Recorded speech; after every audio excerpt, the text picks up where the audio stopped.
Hi, வணக்கம். நான் தாங்க உங்க விவேக் சந்திராசு.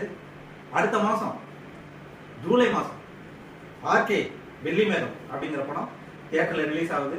அதை எல்லாரும் கண்டிப்பா பார்த்து நல்ல ஆதரவு தரணும்னு கேட்டுக்கிறேன். ஏன் நல்ல ஆதரவு தரணும்னு கேட்குறீங்களா? நிறைய நல்ல விஷயங்கள் நடந்துருக்குங்க.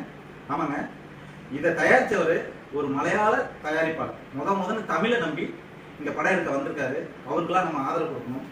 அதை விட முக்கியம், மலையாளத்தில் 5 படம் பண்ண ஒரு மலையாள இயக்குனர் சைனோ சவரக்காடு அப்படிங்கிற டைரக்டர் தான் தமிழ்ல முதன்னு படம் பண்ணணும்னு ஆசைப்பட்டு இந்த ஆர்கே வெள்ளி மேகங்கிற படத்தை எடுத்திருக்காரு.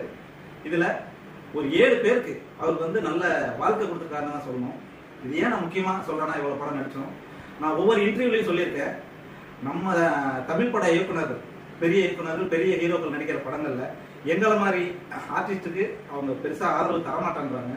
ஒவ்வொரு படத்துலையும் ஒவ்வொருத்தருக்கும் ஒரு கேரக்டர் கொடுங்க, நாங்கள் அதை வச்சு ஓரளவுக்கு முன்னுக்கு வந்துடுவோம்னா எவ்வளோ இன்டர்வியூலாம் சொல்லியிருக்கேன். யாருமே கேட்ட பாடம் இல்லை.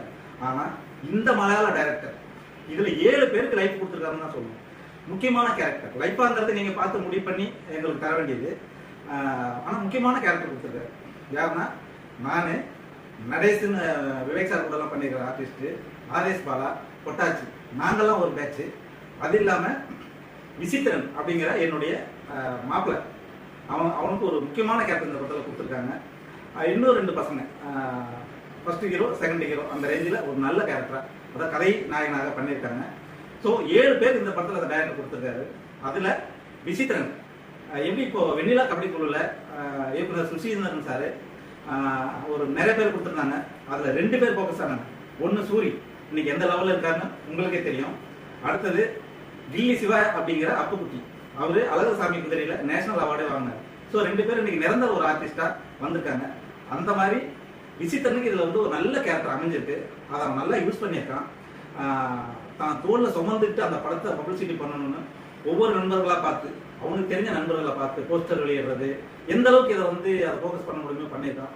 நாங்களும் பண்ணியிருக்கோம். இப்போ நாங்கள் நிறையா எங்களுடைய பர்சனல் வேலைகள் நிறைய இருந்ததுனால நாங்கள் சரியாக ஃபோக்கஸ் பண்ண முடியல. இப்போ ரிலீஸ் ஆகுறதுனால நாங்களும் எங்களால் முடிஞ்ச உதவி பண்ணிட்டு இருக்கோம். தயாரிப்பாளர் ராமச்சந்திரன் சார் ஒரு நல்ல விஷயம் சொல்லியிருக்காரு. இந்த படம் ஓடிச்சுன்னா நான் தமிழில் கண்டினியூவாக படம் பண்ணுவேன்னு சொல்லியிருக்காரு. நம்மளை நம்பி வந்திருக்காரு. அவருக்கு ஆதரவு கொடுக்க வேண்டியது நம்மளுடைய கடமை. கண்டிப்பாக எல்லாரும் போய் தியேட்டரில் படம் பாருங்க. வர ஜூலை மாதம் 12ஆம் தேதி தியேட்டர் ரிலீஸ் பண்ணுறோம். கண்டிப்பாக பார்த்து நல்ல ஆதரவு கொடுங்க. நன்றி.